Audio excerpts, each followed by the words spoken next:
तर नमस्कार भावांनो, माझं नाव रोहित आणि मी बनवतो मिनी ब्लॉग्स. रोजच्या सारखे आपण आपल्या रिक्षाची सुरुवात करून निघालो होतो कोकणनगर ग्रामशाळेच्या इथे.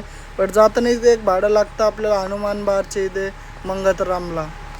तर तिथं पॅसेंजरला बसून रिक्षामध्ये ड्रॉप करतो हनुमान बारच्या इथे महाराष्ट्र नगरला. त्यानंतर आपण आपला रिक्षा घेऊन येतो कोकणनगर रिक्षा स्टँडला. इथं आल्याच्या नंतर थोड्या वेळाने पॅसेंजरला रिक्षामध्ये बसवतो. नंबर आल्यावर तर ड्रॉप करतो त्यांना ईश्वरनगरला ड्रॉप केल्याच्या नंतर दुपारच्या नंतर मी मीटर भाडे मारतो. एक भाडं लागतो सुहाना हॉलचे इथे पन्नालालच्या समोर. आणि दुपारी शेवटचं भाडं मारतो मी भांडूप स्टेशनचं. दुपारी शेवटचं भाडे मारून आता मी घरी जातो आणि डायरेक्ट पुन्हा संध्याकाळी भेटतो. तर पुन्हा संध्याकाळी रिक्षा काढून आपण चाललो ईश्वरनगर रिक्षा स्टँडला भाडे मारण्यासाठी.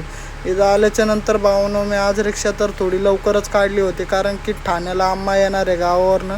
त्यांना घ्यायला जायचं. तर आपल्याला घ्यायला जायचं म्हणलं तर गाडीमध्ये गॅस पण थोडं कमी होतं. एकच गाडी बाकी होती, त्यासाठी येतो गॅस स्टेशनवर गाडीमध्ये गॅस भरण्यासाठी. आणि चला इथं 150 रुपयाचा गॅस भरून टाकतो.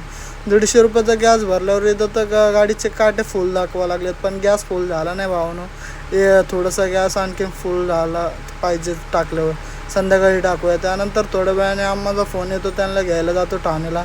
रिटर्न त्यांना घेऊन चाललो आता भांडूपला आल्याच्या नंतर रात्री 10 वाजता गॅस स्टेशनवर येतो. पाऊस तर बघा भावांनो किती जोरशात आला. आणि इथं मला माहिती पडतं की CNG पण संपलेली आहे मंगतराम पेट्रोल पंपची इथे. तर काका पेट्रोल पंपवर येतो, गाडीमध्ये CNG वगैरे टाकतो. वरती ढगा बघा कसे गरजतात भावांनो. आता तर जामच पावसाळा लागेल. तर आजचा ब्लॉग करतोय. And thank you so much. Bye bye guys, love you ऑल्स.